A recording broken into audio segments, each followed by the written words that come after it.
네, 안녕하세요. 이 시간에는 중공경제의 GDP, 절벽이 올 것인지 한번 신나게 놀아보겠습니다. 어제 중공이 2분기 GDP 발표했죠. 의외로 좋게 나온 것 같습니다. 예상과 같은 6.2% 성장했습니다. 27년 만에 최저치를 꼬라박았다고 하는데 그래도 대단히 높은 것 같습니다. 함께 발표된 산업생산, 고정자산 투자, 소매 판매 모두 예상보다 좋게 나왔습니다. 그러나 지금과 같은 그 미중 패권 전쟁이 계속된다면 이러면 2020년 내에 마이너스 성장으로 GDP 절벽을 맞을 가능성 저는 높다고 봅니다. 근거는 이렇습니다. 인구 절벽, 투자 절벽, 생산 절벽, 수출 절벽 피할 수 없기 때문입니다. 미중 무역 전쟁 이전에도 이미 중공의 GDP는 추세적으로 감소하고 있었습니다. 그 원인은 저는 크게 두 가지로 정리합니다. 인구 절벽과 생산비 급증으로 인한 중공 탈출이 늘어났다는 거죠. 기업들이 떠나면 투자 감소, 생산 감소, 수출 감소, 소득 감소 현상이 나타나죠. 소득 감소라는 것은 GDP 감소라는 겁니다. 우선 그 인구 절벽부터 보면요. 인구 구조 변화는 이 시간의 주제가 아니기 때문에, 그리고 또 이미 널리 알려진 내용이기 때문에 일단 간단하게 놓겠습니다. 한국, 일본, 중공 공통점은 저출산 고령화가 급속하게 진전된다는 것입니다.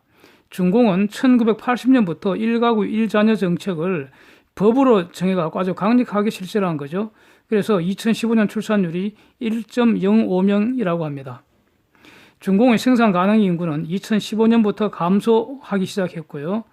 그래서 2015년부터 2자녀 정책을 실시를 하고 있는데 출산율은 늘지를 않고 있는 거죠. 유엔 자료 보면은 2022년에 인도 인구가 중공 인구 초월한다 그러고요. 한 2029년부터 중공의 총 인구가 감소할 걸 이렇게 전망하고 있습니다. 일할 수 있는 젊은 사람은 감소하고 부양해야 할 노년층은 증가한다. 이게 한국, 일본, 중공의 공통적인 현상이고요. 최근에는 한국의 그 저출산이 더욱 심각한 상황입니다. 그래서 인구와 관련된 다른 주제는 다 생략하고요. GDP 절벽과 관련된 쟁점만 보겠습니다. 생산함수 Y equal function LK 이렇게 설명을 하죠. L은 노동, K는 자본이잖아요. 그래서 생산 가능 인구 감소한다는 것은 노동 투입이 감소한다는 것입니다. 그래서 이것은 잠재 성장률 직접적인 하락 요인입니다. 그러니까 이 중공의 생산 가능 인구 감소를 바탕으로 2016년부터 2020년 사이에 노동 투입 감소로 인한 GDP 감소 요인이 매년 한 0.2% 이렇게 추산된다고 포스코 경영연구원이 제시를 한 바 있습니다. 이미. 중공의 근로자임금 지속적으로 상승했어요. 이미 생산비 낮은 국가가 아닙니다. 낮은 생산비를 노리고 중공에 들어갈 수가 없는 것이죠. 미국 그 보스턴 컨설팅 그룹 국가별 제조 비용 지수를 조사한 바에 의하면은 미국을 100이라 할 때 중공은 이미 96입니다. 한국은 102가 되고요. 그래서 이것은 관세가 없을 경우입니다. 여기에 관세 25%를 더해버리면 중공은 미국보다 제조 비용이 더 높게 나옵니다. 중공에서 만들어갖고 미국에 수출하는 경우 경쟁력 없는 것이죠. 그래서 그러니까 생산비 급증으로 이미 중공 탈출 기업들 급증하고 있었고요.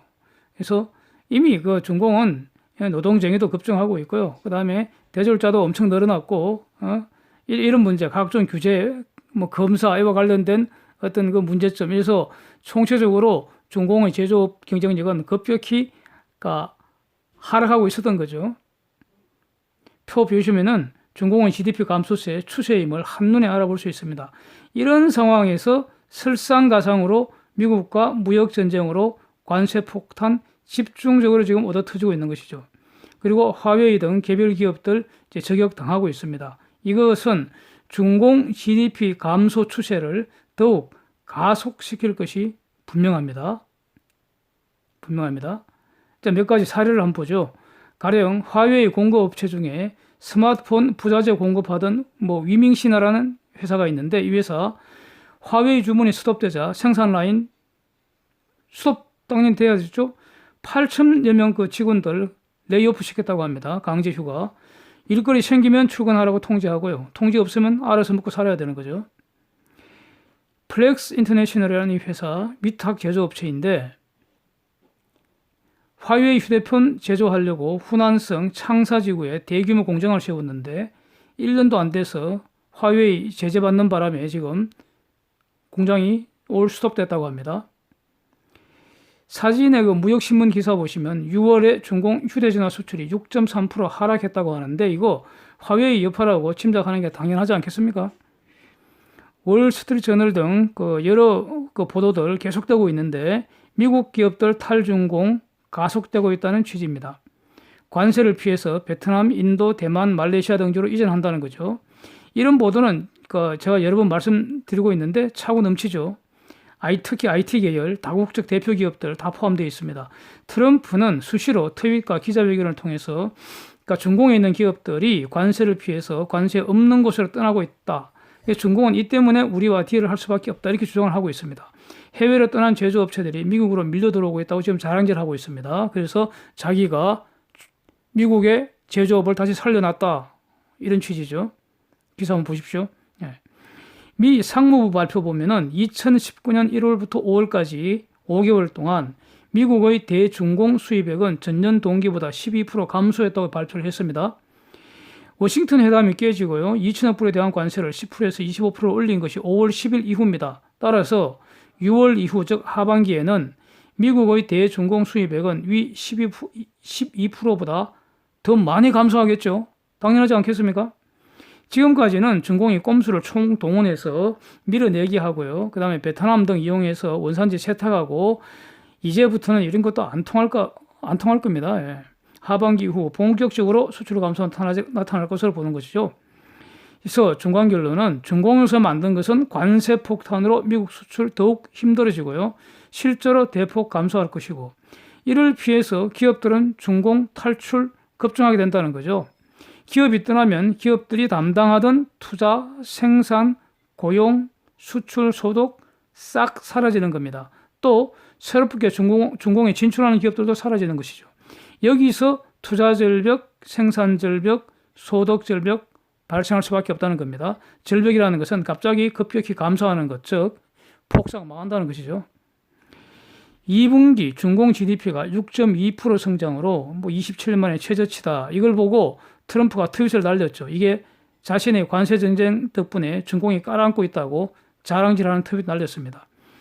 오늘 중공 외무부가 이를 반박을 했습니다. 6.2%나 성장했다. Not bad. 나쁘지 않다는 겁니다. 그런데 과연 나쁘지 않을까요? 과연 나쁘지 않을까요? 수치만 보면은 나쁘지 않은 것 같기도 합니다. 그런데 중공의 국가발전개혁위원회 발표를 보면은요, 중공 경제의 급격한 둔화를 막기 위해서 상반기에 고정자산 투자를 집중적으로 실시를 해서 전년 대비 무려 81%나 늘었다는 겁니다. 결국 위 GDP 숫자는 수출 감소, 그 다음에 가령 말이죠. 6월에 산업생산, 소매판매 등이 예상보다 좋게 나왔지만은 사실은 1월부터 5월까지는 대체로 예상보다 낮게 나왔습니다. 부진했다는 겁니다. 이러한 경제 둔화를 방지하기 위해서 인위적으로 투자를 왕창 늘렸다는 겁니다. 이게 정상적으로 앞으로 생산 수출에 기여할 수 있을까요? 이게 안 된다면 어떻게 됩니까? 다음 분기에도 투자를 계속 이렇게 늘려가겠습니까? 이것은 불가능하죠. 결국 터질 수밖에 없는 구조라는 겁니다. 예. 중공이 경제를 정상화시키기 위해서는 미국과 무역전쟁 유리한 조건으로 합의 종결하는 것이 아주 절실합니다. 이것을 트럼프도 잘 알고 있는 거죠. 그래서 트럼프는 트윗할 때마다 중공은 우리와 합의를 할 수밖에 없다. 딜을 할 수밖에 없다. 이렇게 주장을 하고 있는 겁니다. 그런데 중공의 딜레마는요. 미국의 요구를 받자니 자신들의 체제가 위협받는 것이고 버티자니 관세 공격에 죽을 노릇이고 이렇게 되는 겁니다. 결국은 이 중공은 트럼프 재선까지 계기기로 전략을 세운 것 같습니다. 여러 곳에서 미국과 지금 부딪히고 있습니다. 지금 오사카 G20에서 실무협상 재개하기로 합의를 했는데 그럼에도 불구하고 무역협상 대면 일정도 지금 안 잡아주고 있습니다. 예? 지난주에 전화한다고 막 그러더니 이번 주에 또 전화한대요. 예. 무역협상 대면 일정도 안 잡아주고 있고요. 대만에 무기 판매한 미국 기업들은 중국과 거래 금지시킨다고 하고 있고, 미국이 요구하는 국가주도 경제체제, 스테이트런 이카노미, 이거 고수하겠다고 하고 있습니다. 미국이 합의하고 싶다면 기존 관세 모두 철회해야 한다. 이렇게 3대 조건 지금 고수하고 있습니다. 그래서 중공도 합의를 서두르지 않겠다는 이런 모양새입니다. 최소한 재선까지 시간 끌면서 혹시 트럼프가 선거에서 질 수도 있으니까 지는 잠 두고 보자. 이런 전략인 것 같습니다. 중공이 보기에 말이죠. 다행스럽게도 여론조사 보면은 트럼프가 지는 것으로 나오잖아요. 이란 핵 위기, 또 대만이나 홍콩 문제에서, 또 남진아해에서 곳곳에서 지금 미국과 충돌하고 있습니다. 이란 제재, 북공 제재, 몰래 제재 위반 사례 쌓이고 있습니다. 그런데 트럼프 재선 가능성, 저는 아직까지 매우 높게 보고 있고요. 이보다 더 중요한 것이 과연 설사 민주당이 집권한다고 해서 중공과의 패권전쟁, 무역전쟁이 중공이 원하는 방식으로 해결될지는 여전히 의문이죠. 자, 이렇게 중공이 계기면 문제는, 중요한 것은 3,250불 관세 폭탄 가을 이전에 쳐맞을 수도 있습니다. 미국의 패드는요, 금리 인하와 양적 완화라는 트럼프 요구에 완전히 굴복한 것 같고요. 중공 탈출 기업들 급종으로 공급망 재편은 지금 순조롭게 이루어지고 있는 것 같습니다. 그렇다면 관세로 인한 미국 소비자들 피해 무시할 정도가 된다고 계산이 되면은 추가 관세 집행하겠죠. 지금 트럼프가 결심만 하면 바로 집행될 수 있는 상태입니다. 자, 이것까지 집행이 된다면 중공 이탈 기업들 더 급증할 것이고요. 이 정도만 되어도 투자 절벽, 생산 절벽, 고용 절벽, 수출 절벽, 소득 절벽, 즉 GDP 급감은 충분히 가능하다고 보여집니다. 네. 가을에 추가 관세 집행해버리면은 한 1년 정도 지나면 중공은 지옥이 되지 않을까요? 그 이후에 일어난 일들은 정말 끔찍합니다. 중공은 대규모 부양책 동원할 수밖에 없을 것 같고요. 그러면 위안 환율 급등하게 되고요. 그렇게 되면 미국은 통화보조금 상계관세 때려버릴 테고요. 또 중공이 수출기업 보조금 지원하면은 불법 보조금 상계관세 때려버리고요. 이럴 때 중공은 대응 수단이 없습니다, 사실상. 그래서 앞으로 진행 추이를 한번 냉철하게 추적하고 또 분석하겠습니다. 예, 이상입니다. 함께해 주셔서 감사합니다.